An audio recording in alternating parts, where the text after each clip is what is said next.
Kemarin rame ada artis yang juga menjadi anggota DPR komplain anggaran buat laptop per unit kok bisa sampai 23 juta. Padahal dulu saya beli cuma 7 juta. Lah ini gak tahu nih, laptopnya harus tahu apa dulu. Kalau carinya laptop tipis, desainnya gelis, tampilannya eksotis dengan Intel Core Ultra 7 yang performanya sadis tapi nggak bikin baterai habis dan bikin kerja jadi ambis, nggak mungkin 7 GTs. Ya udahlah ya, nggak usah dramatis. Selamat menonton Kulit Manggis.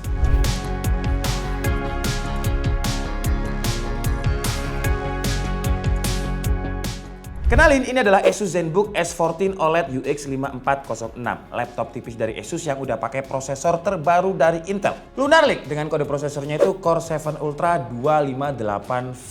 Wah, apalagi nih, habis O, habis P, terus H, UPH dong, kampus. Wih gila, rule of three loh, udah kayak stand up. Buat yang pengen tahu review detail dari Intel Lunar Lake, bisa tonton videonya Mas Dedi dari Jagat Review aja, karena beliau udah kayak 3 video ya ngebahas tentang Lunar Lake. Lengkap banget tuh di videonya Jagat. Cuman intinya Intel Lunar Lake ini adalah prosesor X86 Intel yang di-launching untuk menyaingi prosesor ARM di kompetitornya. Jadi Intel kayak bilang, nih kita juga bisa kok bikin prosesor X86 yang baterainya juga awet. Jadi fokusnya di efisiensi. Dan bikinlah Intel prosesor yang beda banget arsitekturnya sama Meteor Lake. RAM-nya aja ini on package ya, bukan on board, bukan di motherboard, tapi ada di prosesornya. GPU-nya itu pakai Intel Arc 140V yang juga built-in di prosesornya. Jadi ya udah mirip-mirip sama arsitekturnya ARM lah, semuanya jadi satu. Kalau cara baca prosesornya, saya kutip dari The Verge, Intel Core Ultra 7 258V ini, angka 2 depannya itu generasi kedua dari Intel Ultra Chips. Terus angka 5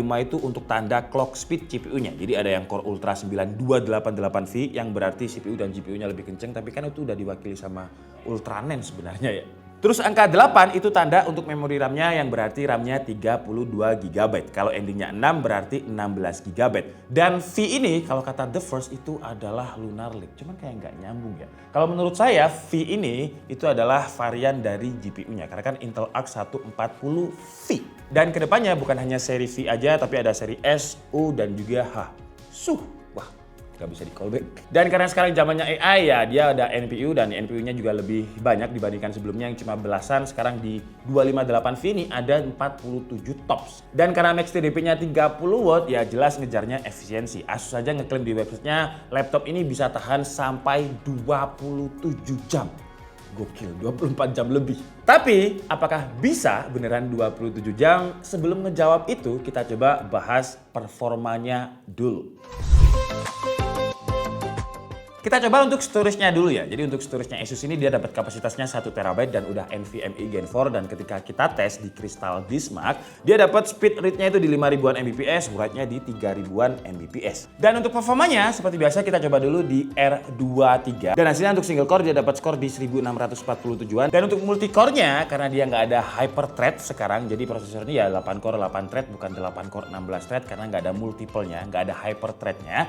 Ya untuk performa multi core di R23 stabilnya itu di kisaran 9000-an poin. Dan kalau kita lihat power consumption-nya ketika kita running R23 awal-awal itu bisa di 38W tapi kayaknya sama Asus di limit jadi jatuhnya stabilnya di kisaran 28W. Karena dia ada NPU jadi kita coba juga di AI Stable Diffusion-nya dan kita pakai Prokion dengan AI Image Generation SD 1.5 dan hasilnya dia bisa merender 17 detik per gambar. Kalau untuk editing yang saya salut laptop setipis ini rendernya ini kenceng loh ya. Karena ketika kita coba di Adobe Premiere Pro dengan template yang memang biasanya kita pakai, export ke 4K bukan Full HD, dia selesai dalam waktu 2 menit 59 detik. Gokil, ini lumayan kenceng. Gimana kalau untuk 3D rendering? Gak apa-apa, kita coba juga di Blender dengan template BMW, CPU rendernya dia selesai dalam waktu 4 menit 33 detik. Dan untuk GPU-nya yang built-in sama prosesornya, jadi ini dedicated graphic card Intel Arc 140V gabung sama prosesor. Ternyata ini nggak gimmick ya, karena untuk GPU rendernya di Blender itu lebih kenceng dengan 54 detik. Kalau untuk skor V-Ray di CPU-nya itu di poin 6421.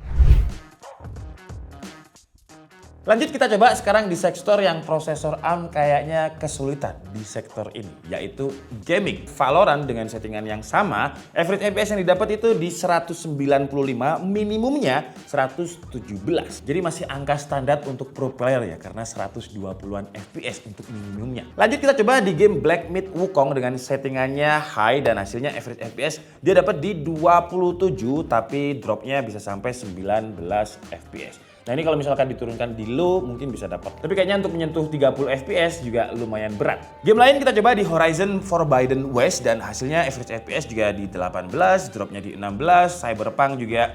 Ya kalau misalkan pakai ray tracing medium grafik low di DLSS average-nya itu di 23, dropnya bisa sampai 19. Jadi untuk gaming AAA masih standarnya laptop tipis dan ringan lah. Nggak bisa berharap kayak prosesor yang seri H yang wattnya itu bisa sampai 90 ke atas. Cuman memang fokusnya Intel Lunar Lake yang V ini bukan ke performance yang kayak seri H sebelumnya, enggak ya. Ini mengedepankan efisiensi, jadi tujuannya biar laptopnya itu tipis, ringan, dan baterainya awet. Nah dia aja sampai klaim 27 jam. Dan ketika kita tes untuk pakai WiFi, browsing pakai Microsoft Edge, brightness-nya ada di 70-an% dan volume di 20%, itu bisa tahan sekitar 21 jam 40 menit. Wah, hampir 24 jam. Jadi udah awet banget emang. Chargingnya juga lumayan cepat, jadi kita dapat charger itu 65 watt yang buat ngecas 0 ke 100% butuh waktu sekitar 1-20 menit atau sekitar 2 jam.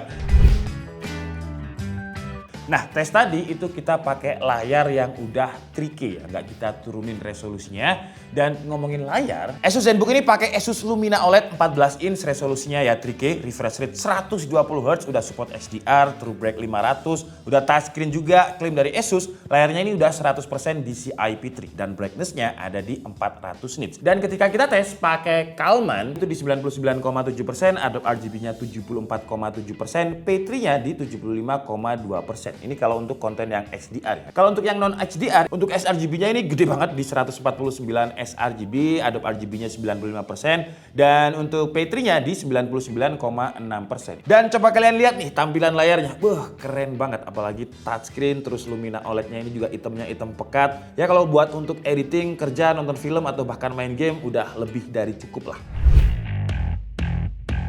Kalau untuk desain ya masih ciri khasnya Asus ZenBook ya, yang tipis, minimalis, tampilannya itu eksotis, yang ngelihatnya saya jadi pengen pipis.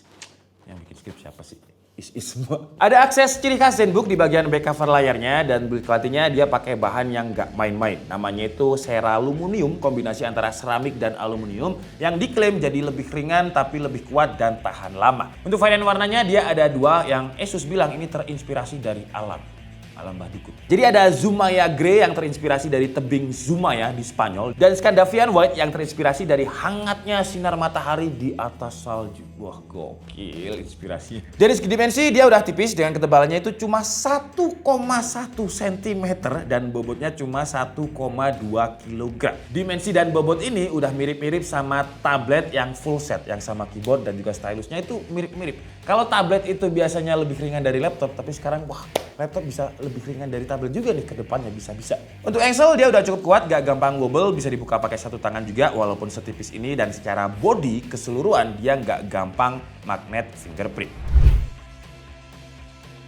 Terus kalau untuk produktivitas dia juga punya fitur-fitur AI yang bisa ngebantu. Pertama dia udah punya dedicated AI chip, jadi ketika pemrosesan AI itu nggak ngeganggu pemrosesan dari CPU, jadi terpisah. Terus dia juga udah built-in sama Copilot juga, dan di keyboardnya juga ada tombol dedicated buat Copilot. Terus ada Asus AI yang fiturnya macam-macam. Contohnya kalau buat video call atau meeting dia settingan kameranya akan ada background blur, eye contact, auto framing, dan 3D noise reduction. Kalau buat nonton video dia ada fitur real time caption, jadi dia bakal generate real time subtitle di video yang kita tonton. Terus ada Media Hub yang bisa kita pakai buat organize atau search foto dan video secara otomatis di StoryCube. Lanjut kita bahas untuk input device, keyboard dan juga touchpad. Keyboardnya walaupun dia cuma 1,1 mm tapi travel distance-nya enak. Feel-nya smooth, tactile-nya dapat, travel distance-nya juga pas. Kalau untuk touchpad-nya ukurannya udah lebar, feel-nya juga enak. Apalagi touchpad-nya ini juga udah ada gesture yang mempermudah kita. Kayak saya di sebelah kanan ada touchpad buat adjust brightness, kalau sebelah kiri ada adjust volume, kalau bagian atas di video playback bisa buat forward atau backward videonya. Untuk speaker karena ini seri ZenBook, jadi dia ada 4 speaker yang dituning sama Harman Kardon yang kualitasnya walaupun tipis tapi lumayan lah, bukan yang dar tapi udah lumayan.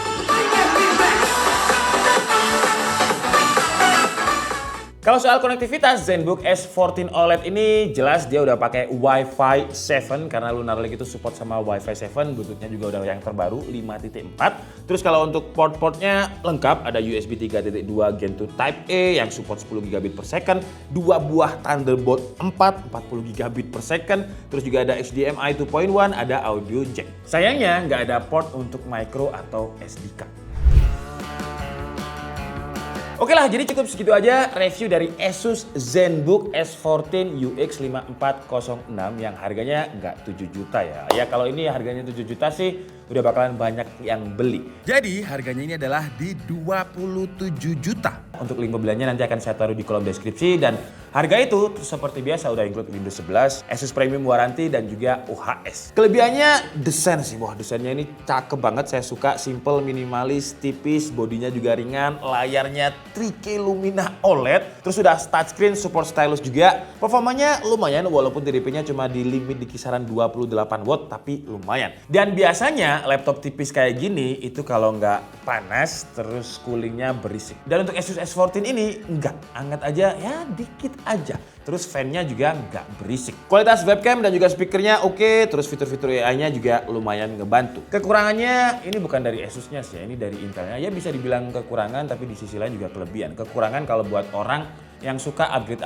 RAM. Tapi 32 GB RAM dengan speed 8000 lebih, buat apa di upgrade? Itu udah lebih dari cukup. Terus juga ada built-in GPU. Jadi dengan arsitektur yang ini, sekarang baterainya bisa lebih awet. Kalau saya sih bukan kekurangannya, karena memang segmennya untuk laptop tipis. Kecuali prosesor ini ditaruh di laptop gaming, wah pecah sih. Kekurangan lain layarnya ini glossy ya, jadi agak reflect ya, bisa ditambal pakai screen guard atau tempered glass. Terus dari sisi performa mungkin karena memang untuk ngejar baterai yang awet, jadi setelah naik di 38 watt dibanting lagi di 28 watt untuk ngejaga efisiensinya. Dan ke depan apakah prosesor terbarunya Intel Lunar Lake dengan arsitektur barunya ini bisa menyaingi dua kompetitornya yang juga udah pakai ARM? Kita lihat ke depan aja sih. Saya Dika Budi and see you on the next video. Bye bye.